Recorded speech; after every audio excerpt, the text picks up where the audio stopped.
Hey guys, Big Bang Michael Lasky here at OLaskey Martial Arts here in Burbank, California, and this video is brought to you by Bleed Out Fight Apparel. Go ahead and get your Bleed Out shirts at bleedout.com. Don't let them tap, make them bleed.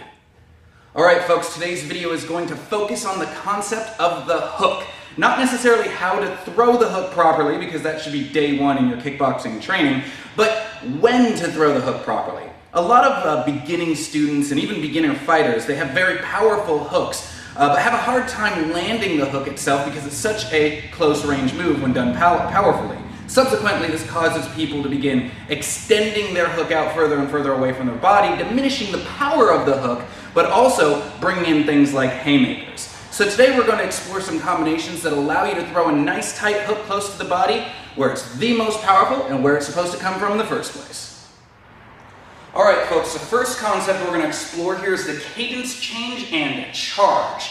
Now what I mean by cadence is a rhythm. Oftentimes fighters doing pad work so much we get into a bit of a rhythm, we become a bit predictable. So what we're going to use is that predictability aspect of things against our opponent to our best advantage. We're going to do a very traditional 3-count combination here, 1, 2, 3, or jab, cross, hook. Now usually the rhythm in something like this is 1 and 2 and 3.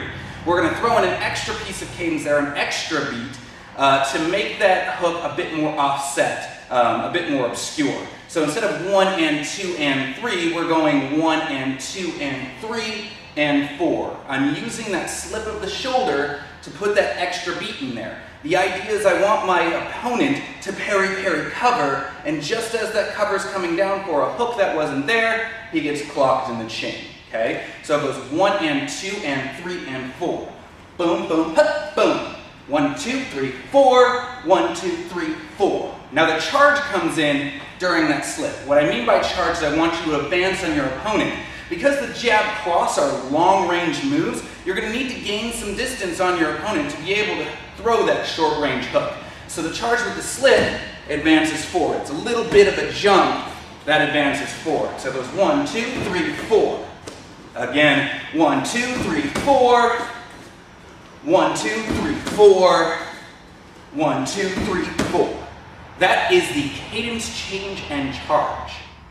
Now the next concept we're going to cover is the knee setup. Now the great thing about the knees, it's a very valuable short range tool. You're already in close. So you know that if you can touch your opponent with the knee, then you're going to have a good success on the distance with the hook.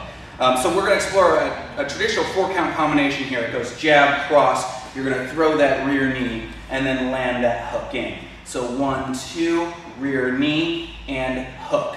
Now the added benefit of throwing that knee in there is that it is going to draw your opponent's guard or their attention downward. They're going to be forced to react to that knee, either by closing their guard in, or even super traditional Thai style where they'll actually try to elbow the knee. But of course, with both of these, you're exposing your chin, and that's really what you're looking to do, thinking ahead to a second stage game. So it goes jab, cross, rear knee to throwing that hook, jab, cross, rear knee, pull that guard down, throw the hook. Now this works especially well if you've got your opponent ringside or cage side, as it does deter them from being able to move back. Actually, they can't move back at all. So you 1, 2 can help back them into the cage or into the corner, throw that knee in to throw their guard down, and since you've got them pinned up, throw that nice strong hook straight to the chin. 1, 2, 3, and 4. That is how you set up a hook with the knee.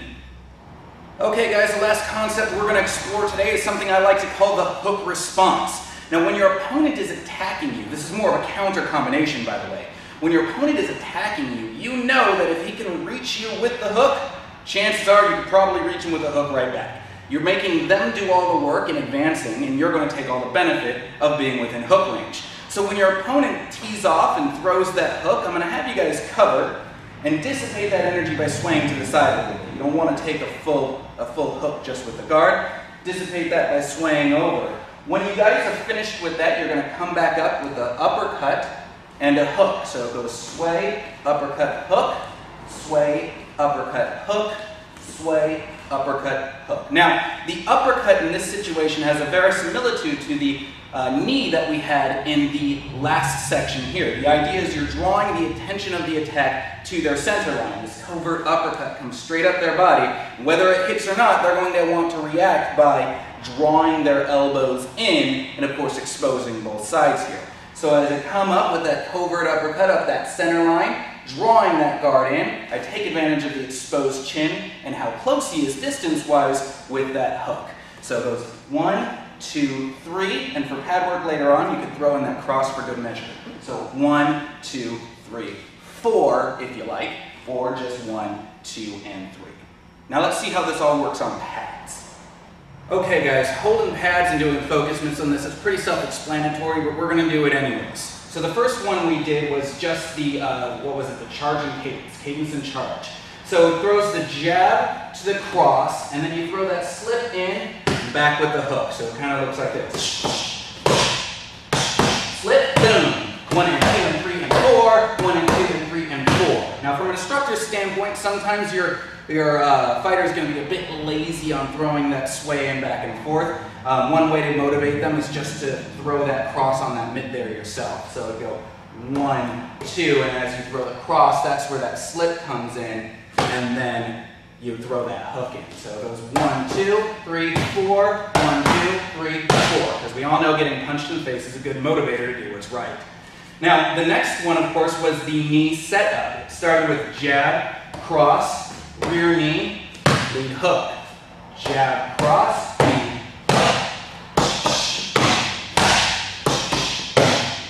The key with this combination is really allowing that drop from the knee to motivate the body mechanics of that hook. That's where this becomes really powerful because you're all throwing your entire body into it. See that? Boom, snap that in from the knee.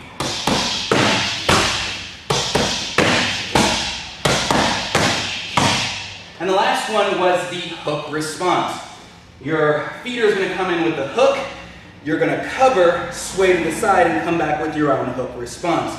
Uppercut, hook, and then the cross for good measure that we did in the last. So again, you sway, 1, 2, 3. Now there are 2 ways you can drill this. First one is just strict. Once you get the motion, do that, a million times, just to drill that punch response. The next way to get this done is just to have the feeder kind of throw out whatever they want to throw out. And the second they throw that wide rear hook, the second it touches that arm, just drill that muscle memory of, boom, I get hit, 1, 2, 3. Doesn't matter what happens, that's what my body naturally does. So you can throw jabs, you can throw crosses, and the second you throw that hook, you cover, and the second you feel that, you come back with it. So 1, 1, so that's kind of the best way I've found to drill these 3.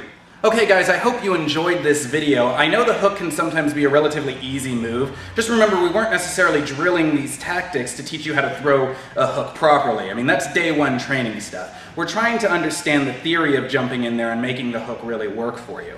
Oftentimes, a lot of instructors and a lot of coaches don't have the vernacular to kind of express this properly. They'll say ethereal things like, you'll know when the time is right, or you'll just feel it. And though you can, understand these things from an ethereal standpoint like that by just drilling them over and over again and getting them sparring, it does help to understand exactly why you're doing it and how to set these things up. So if you guys have any comments, please feel free to leave it below, share and like this video, obviously. I am fighting in Salt Lake City for the Steel Fist fight venues, the championship fight. Hope I get to see you guys out there. And remember to support our sponsors, Bleed Out Fight Apparel at bleedout.com.